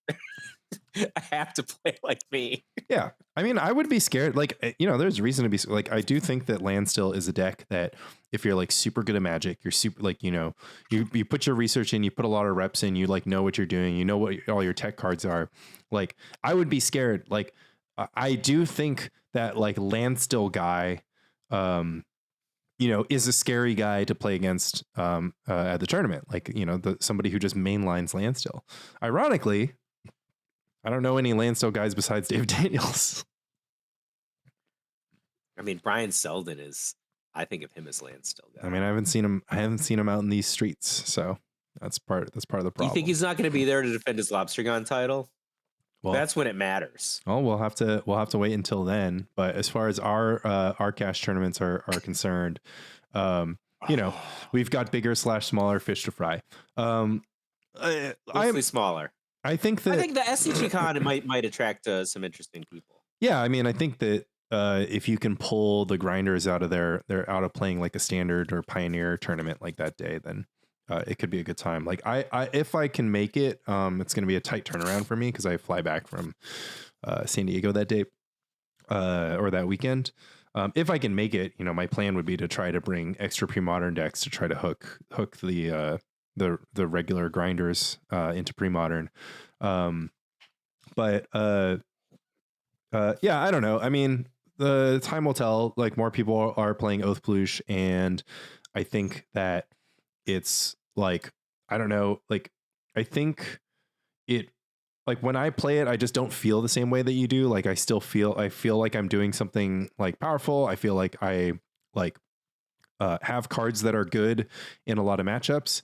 And the only thing that I struggle with is, like, you know, playing in a weird, like, low resource environment where having like a better understanding of how to grind, you know, helps me. The cards, that's not the problem. The cards are powerful. The problem is, like, a third of the cards are only good in one matchup, and then a different third of the cards are only good in one matchup. It's just Sphere. It's just pick which ones you draw. It's just Sphere, Oath, and Plow. The rest, just Sphere, Oath, Plow. None of those are good in some matchups, right? Like, Cataclysm is not good in some matchups. Cataclysm is pretty good across matchups. It rarely comes out. Like, the only against any matchup that has an island in it. It's Cataclysm. It's a forecasting cost sorcery. People won't play a 2 casting cost sorcery to play against Dreadnought, but you think you're going to resolve a 4 casting cost sorcery against a deck that has Gush? I mean, like, it's actually part of you know, part of the only way. Like, it's part of your angle to win in that matchup, because having Sphere Cataclysm can shut the door on them. Just having Sphere messes them up. I mean, yeah, but they can draw out a Sphere. So the way that matchup works is that they either win fast, in which case you have to Sphere, or they win slow, right? And if they win slow, then they have to do it by amassing, you know, the 9 card hand, right, or the 11 card hand, and so you can disrupt that by cataclysming with a sphere on the table, and then they're sort of then that allows you to flip the matchup. Like I wouldn't keep all 4 cataclysm in, but I think I don't know, we can probably dig out a Fran video where he at least keeps some copy in. It's bad against mono green though. I think it is a plausible matchup in favor of green white. Don't get me wrong. I'm just saying, like, I don't even know, Mike. All I'm hearing is that you only want to ever win game 1, and then you're just like, you know, you have no respect for the fact that you just like, you know, start with a bunch of bangers so you can steal game 1 or like feel pretty good game 1 because you might draw the right banger. And then game 2, your deck is all bangers. Like, what's wrong with that? I don't know. Have you ever played against Stasis? I have. That's not fun. I'm afraid didn't have Freya of Revelation. Like normally decks with just a billion mana sources are actually kind of good. I'm not saying it's an unplayable deck. I'm saying it's not the best deck in the format. It's not a tier 1 deck. I mean, I think it's literally just not a tier 1 deck. I mean, like I don't know what criteria you need for a tier 1 deck, because there's other decks you could name that would have all the same qualities that this deck doesn't. There aren't. Say there aren't. There aren't. Really? Yeah, they're. Do you think the average card quality? Do you think the average card quality in Oath Peluche exceeds the average card quality of mulliganing to either a Hermit Druid or a Survival of the Fittest? I'll wait. I mean, I don't think like that. There's a reason why I have that in the needs more data column. Like if people played that deck and I got to see it in action more often, then like I'd have an opinion about it. But like it evaporated from consciousness, and so like, you know, whatever. Like, you're talking about Hermit Feb. I mean, I think that Hermit Feb is scratching tier 1. The only issue is that I think it loses to like a bunch of stuff. It loses to an opponent who has any idea what's going on. I mean, the thing is, like, most of the things that you think about Oath Peluche can be applied to conventional Devourer. Conventional Devourer has insane card quality. I play more Devourer than most people, and I can tell you that the deck has insane card quality. It doesn't. It literally can't figure out what the last 10 cards are. Like Tangle Wire is like super bad, right? And so is but Tinker is super underplayed. So is Amulet, but Tinker is not like Tinker isn't okay. Tinker is like a good card, right? But all Tinker is in the Devourer deck is like a split Lotus, you know, it's like it just kind of has like a Lotusy effect, right? Like, dude, Tinker and Show and Tell are banned cards. Show and Tell's not banned in anything. Show and Tell's not banned. Oh, is it? I thought it was banned. It's not banned in anything. It's super powerful cards that have decks named after them. So Tinker, like one card combos. They got banned. You know, I'm not a Defense Grid fan. It's insane in this deck.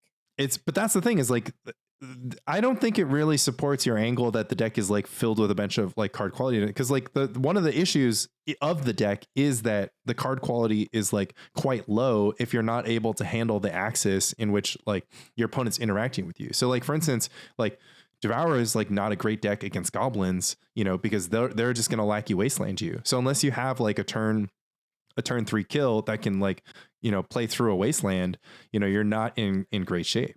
Like that's why Goblins is like such a sick deck, right? Because Goblins like doesn't lose to combo. Yeah. Like Goblins like doesn't lose to Replenish, right? Like Replenish. They also have Pyroblast. Yeah, like Replenish exactly. Pyroblast your Tinker is just like unreal. Like Pyroblast your careful study. I think Pyroblast your attunement. I think Devourer is a pretty good deck, but it's not really like. I guess like maybe if I started playing it a bunch, you know, I would. No one thinks Devourer is tier 1. I'm just saying most of the arguments you made in favor of Oath Peluche are applicable to decks like Devourer. No, but I'm certainly applicable to decks like her. No, I mean, so don't get me wrong. I do think that it's my job to make an argument that is convincing to the public as to the power level of the decks, because like, you know, I called it the vibes tier list because I didn't want to have arguments over like somebody being like, well, I don't think that, or like I think my deck is good, or like my deck has more top 8s than your deck. And I'm just kind of like, well, okay, I've played all these decks. Like I've played against them. And like, I'm like watched, Fran videos, and I'm just kind of like, this deck feels really, really strong, and this deck feels really, really weak, or like, somewhere in the middle. Like when I look at Hermit Feb going into LobsterCon 2022, I didn't imagine there was a more powerful feeling deck than Red White Rifter. Just so you know. Yeah, but my feelings are much more accurate than yours because I have more reps. Like I played more. No, I was playing a lot, but for all the decks that we thought were going to show up, Red White Rifter is awesome. It's great against elves, it's great against red, it's amazing against land still. I don't know. Your testing partner was Pog, so maybe you have to revisit your feelings. Look, man, I didn't play Rifter when I came in third. But I'm telling you, it felt real good. Yeah, I mean, I certainly could be headed towards I don't know. You were off that deck for a very specific, correct reason. And like I played it in PSS and didn't win a freaking match. Well, yeah, you had to do a little bit too much work because Replenish kept on getting banned, and you obviously couldn't pick Guy's Blessing Stasis. My point is, like, I don't think it's a good analogy that you're making, which you have purported to hate making, because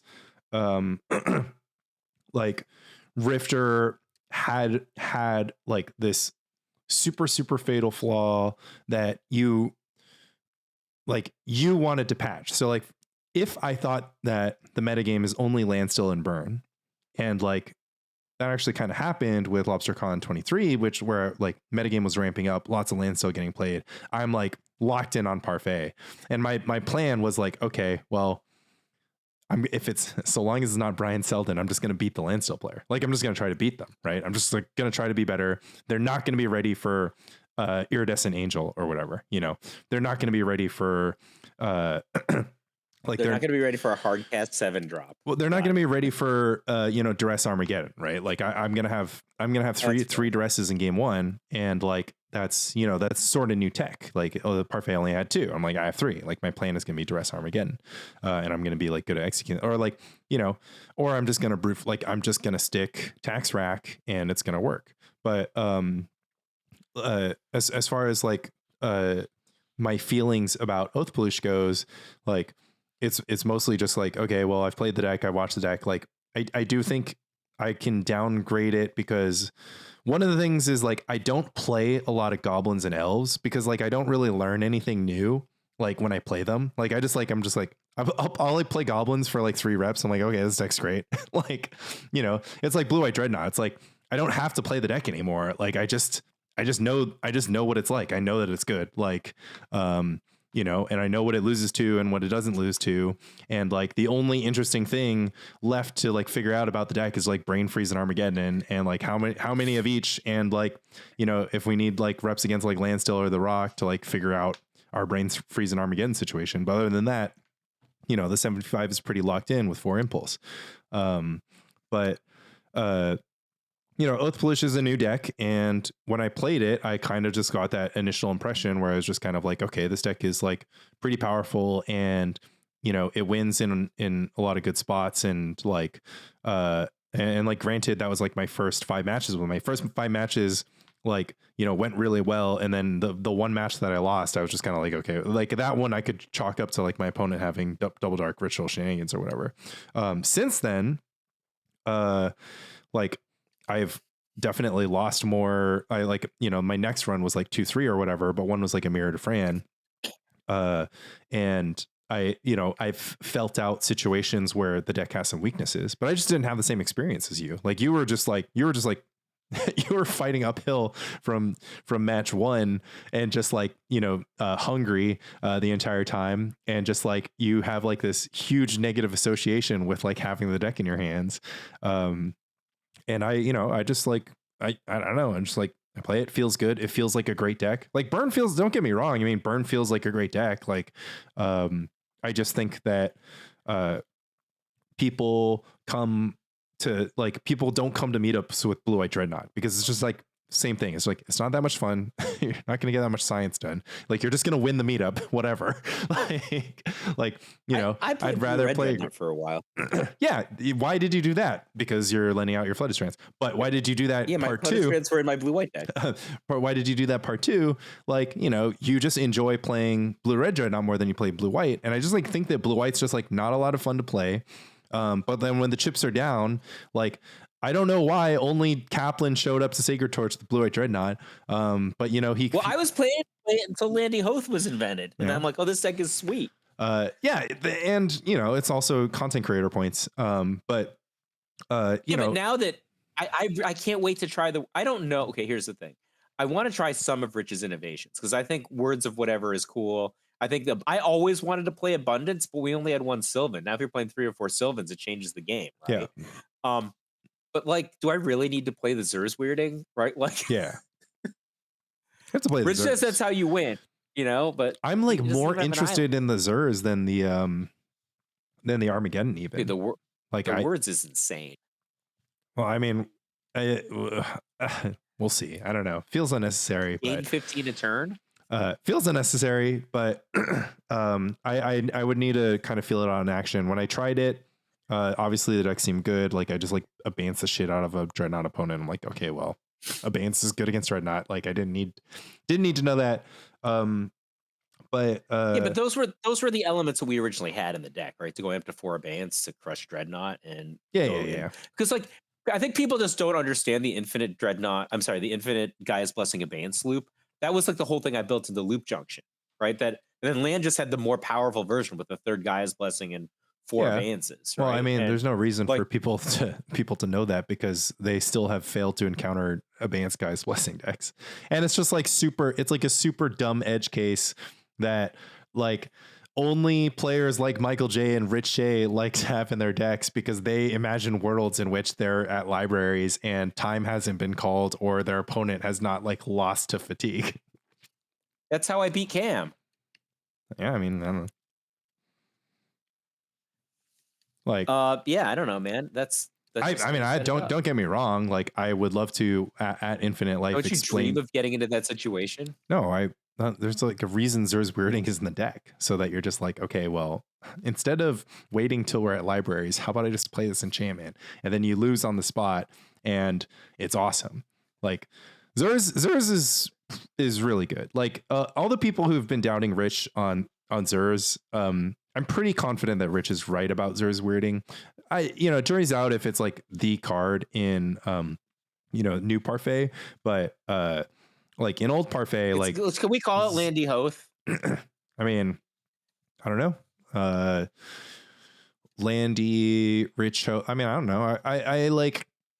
I think the problem was you stopped playing it. You had to give it a little bit more reps, make a little bit more content, maybe trick Fran into making a video about it.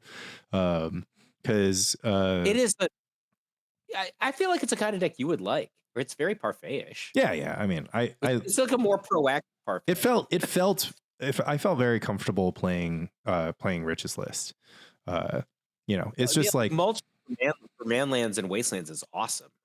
That part I care less about, like, because you know how I feel about mulch, but I think I am not ready to play a deck that is going to be strictly worse than Parfait. Like, I've always avoided it because I've just been like, okay, well, like, is this deck going to like absolutely crush like everyone who like, doesn't know what's happening to them. And then also like a good percentage of the people who do know what's happening to them, like, so does the deck like, it doesn't have 4 enlightened tutors. It's like, I just like want to beat goblins every single game. Like that's the first PTQ I ever won. I played the cards, Demonic Consultation, Necropotence, and Thawing Glaciers. Of those 3 cards, all 3 were banned in the formats relevant to what I won with. If I had a rule that I would never play a deck that was strictly worse than the first deck I ever won a PTQ with, I would have never played Magic again. I mean, I just like don't want to play neutered Parfait. Like I'd rather just play Oath Blush because like I like Oath Blush. And it's been putting up results. It got second in the monthly. It lost to Rich Shea, obviously. Because on Landy Hoth. it's hard to beat Rich Shea because he knows what's going on and you tend not to, in comparison to him. Yeah, but this is a great example. How does Oath Peluche conceivably beat a Gaia's Blessing and a Swords to Plowshares? How can you ever win? No, It's like 6 ways to win total. Yeah, you just have to get under, obviously. You have to do it before their machinery set up.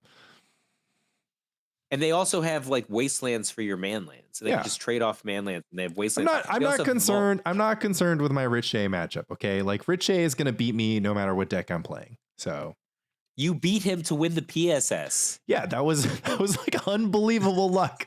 Like the amount of luck involved to make that happen was like just like completely unreal.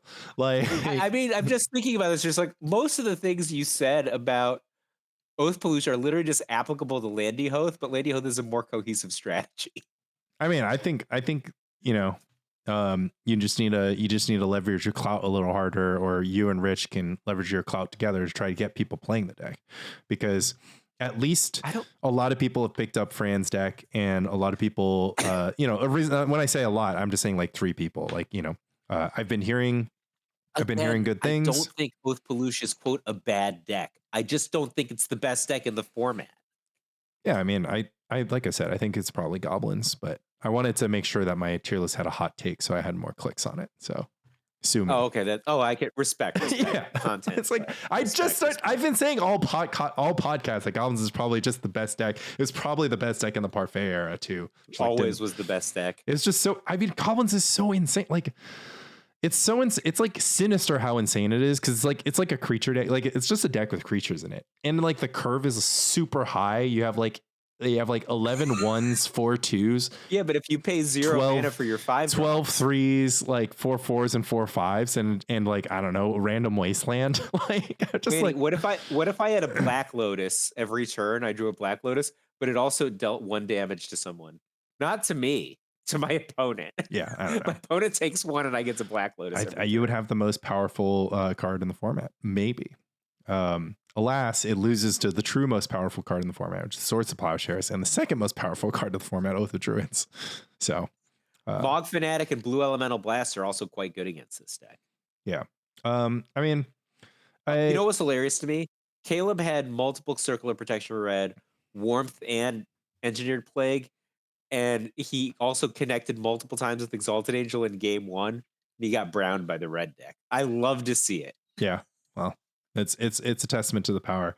Okay, so I am willing to consider that Burn, like it's abundantly clear to me that Burn is a good / great choice for a tournament right now. The reason being, sorry, I start hearing some knocking. The reason being, the reason being that, let me make sure. Whatever. The reason being that if Blue-White Dreadnought is scared of goblins and doesn't show up to play, then Burn's quite good, right? Because you're really just trying to dodge Dreadnought. And the dodge Dreadnought strategy has been pretty effective for Flint, Espel, and co at times. So yeah, but also I think people have not had the 6 blast version that I'm playing now that you got me to play. I think like 6 blast probably changes the game. I think it's gonna be hard to go off against that. I agree, but you still need a not like, then you're like not tapping, like you're not jackal pupping on turn 1. Yeah, but you don't have to beat them in gear 1. You can beat them in gear 3. Yeah, but sometimes your deck only draws 2 lands, and then like you're gonna spend 1 mana a turn or 0 mana a turn so you can like threaten blast. It's like it's very awkward. Like Overload is undeniably a better card against specifically Dreadnought. Yeah, so I don't know if you saw the argument I was having in Too many words. Where I said basically like Overload is a bad card. No one should play it. It's bad in every situation, and except for against Dreadnought. Except for against Dreadnought. I said, but if you just want to beat Dreadnought, why don't you just play Mog Salvage? Like Mog Salvage is literally just much better against Dreadnought than Overload. Yeah. And in almost every other artifact situation, Mog salvage is just fine. Yeah, I'm down Right? with Like, you that. can't even overload a smokestack. You can mog salvage a smokestack. You can actually realistically mog salvage. Can you lose to a smokestack though, Mike? I'm just saying, like, think of an artifact that you might want to blow up. Like, there aren't any. The only one I want to blow up is Dreadnought. Then you should play Mog Salvage. I know. I agree. In all other cases, it's just a bad argument to talk about smokestack. Like, I'm just saying, like, I'm just trying to name an art. You can't name an artifact. It's like Billy on the Street. Name a woman. Name an artifact. Do it. It's just Dreadnought. If you're gonna name an artifact, I actually think Detonate is absolutely fine. It's pretty good at killing 12/12s. It's not the best is Mog Salvage. If you're gonna compare it to anything, why mention Detonate? Why not just say Mog Salvage? My whole point is, like, Overload sucks. Yeah, but don't say Overload sucks and Detonate's better. Just say Overload sucks and Mog Salvage is better. Like, I don't know why we're talking about Detonate. Isn't Detonate a sorcery? Yeah, but it's better. It's better than Overload. Unacceptable. Okay, here's the thing. Overload sucks. That's the name of this podcast. I was so liberated when you got me to cut the overloads from my stupid sideboard in favor of Red Elemental Blast. I mean, I did lose sideboard cards for the mirror because I hate to admit I have overloaded a Curse Scroll. I think, and that was pretty good. I think Meltdown is better than Detonate. Yeah, I used to play Meltdown when there was Parfaits. Yeah, right. I think Meltdown is Parfaits anymore. Yeah, but Meltdown can catch some spare diamonds and Sphere of Resistance against Oath Pollution, and it can catch all of the permanents on the Tinker. I'm not side artifact removal card against Oath Pollution. I'm too busy crisping their freaking face. Against the welder 0 resistance.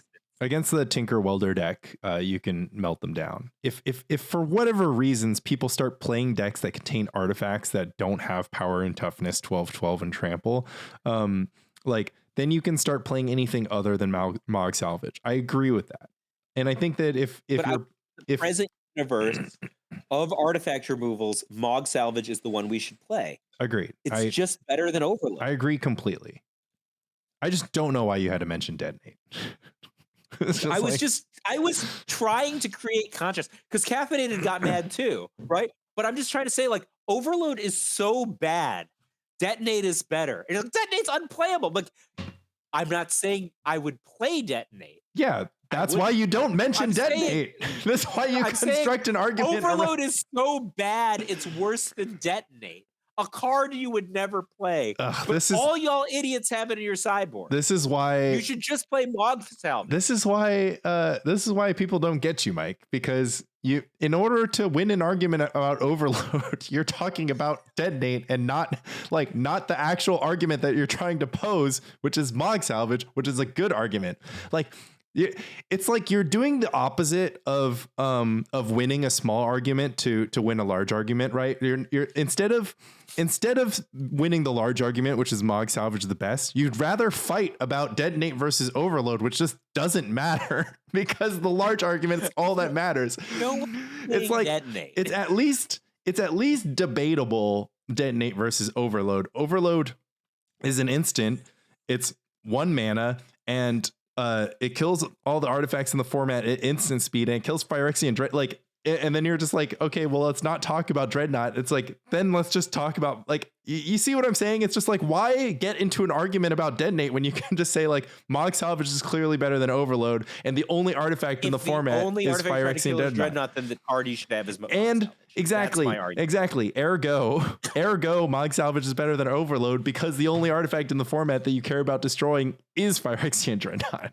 But then I said, as a corollary, if you wanted to blow up Ivory Towers, and you wanted to blow up Xur's Weirdings, I would rather blow them up with the Detonate. You can't. Yeah. It's funnily enough, there's no more Ivory Towers.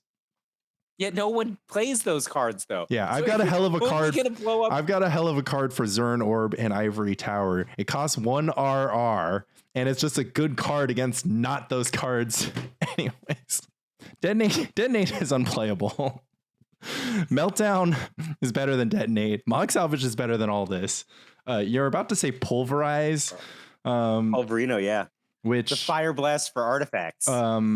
Yeah. Okay. So There's an elephant token on it. You like elephant tokens? I love elephant tokens. Yeah. So Marino. so Donk.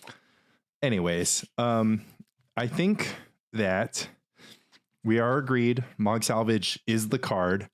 I think that people um I mean I understand the idea that you want to be more flexible than Mog Salvage, but I think if you consider that it is just like it's so extraordinarily better than Dreadnought, and Dreadnought versus Dreadnought, and Dreadnought is going to get played at a much higher rate than any other deck containing artifacts that you're trying to destroy.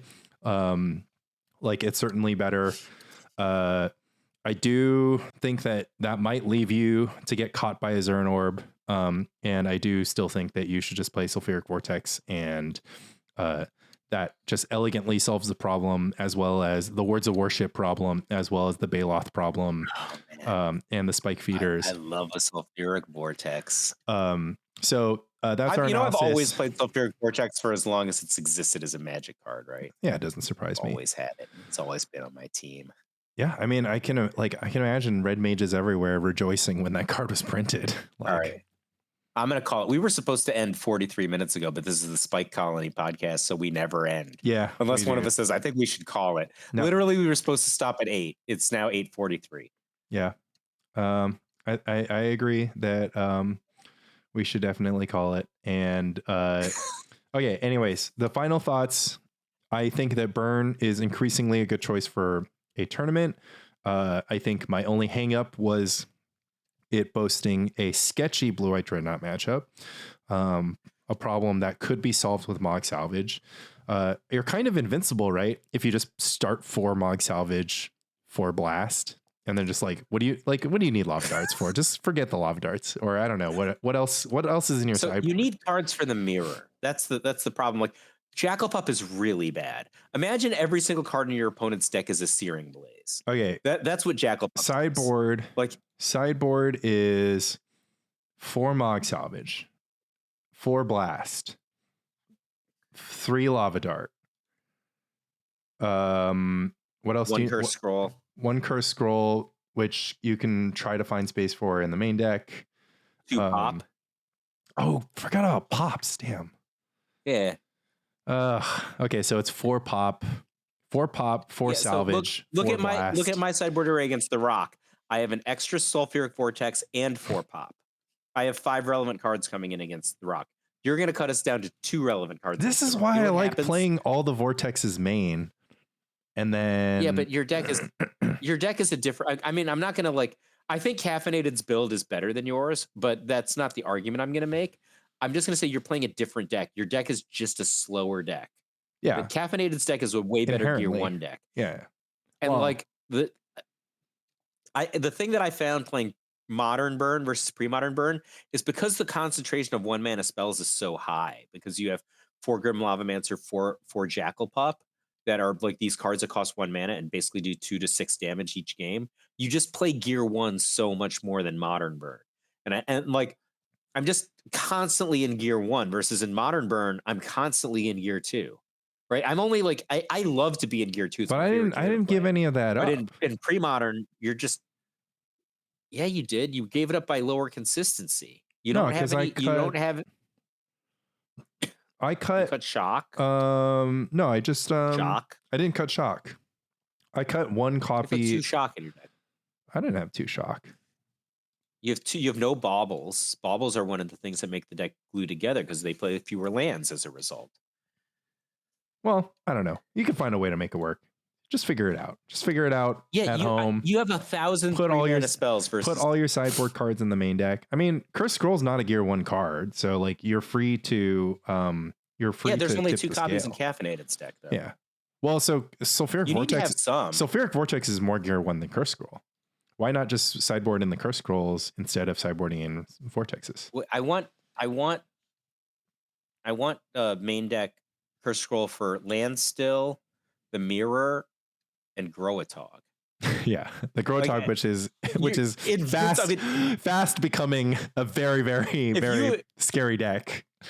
If you have never experienced this, Lanny and I had the exact same reaction at the exact same time. I just cast a curse scroll the first time we played a meetup, which is 2 meetups ago, right? It was all of a curse scroll. We look at each other, you're just like, I could never win. I'm like, yeah, I don't think you can win. This just kills every creature in your deck. It's like Psychotog or no at this point. And if you go Psychotog, I'm just going to empty my hand in your face, right? Like, it's absolutely invincible in the Grotog matchup if you land that card. That's why he had to play Frostbringer out of the sideboard to contain the red deck's ability to utilize its mana. Yeah, so and it's sick against White Weenie, obviously. Silver Knights be damned. And it's sick in the mirror. Okay, well then why don't we just I don't know, 4 salvage, 4 blast, 4 pop, 2 dart, 1 dart. I don't know. So yeah, and now I'm just Jackal-Pup.deck in the mirror. I'm Jackal-Pup.deck in the mirror, and I have 4 Sulfuric Vortex. I'm never winning the mirror. Yeah, you make a fair point, but then you're just saying 4 salvage, 2 blast, 4 pop. No, I'm playing 0 salvage. I'm just saying if you were going to play Overload, you might as well play Mog salvage. That's the argument I made. Yeah, but you don't want to, like, let's say you're trying to win a tournament, and you're gonna plan on running into Dreadnought up to 2 times in the tournament. Like, you want to have a plan, right? Aren't you more likely to run into Dreadnought twice than the Burn Mirror twice, anyways? Not in the recent New York meetups. Burn has been all over the place. Not in Misty. Yeah, Red but was in all the.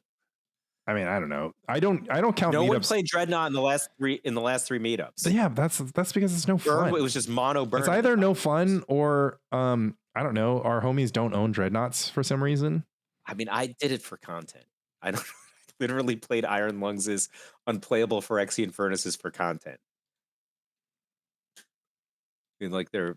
I mean, I guess I'll just play Dreadnought next time and just like play Dreadnought for like 4 weeks in a row until people stop bringing Burn, and then we'll go back to how things should be.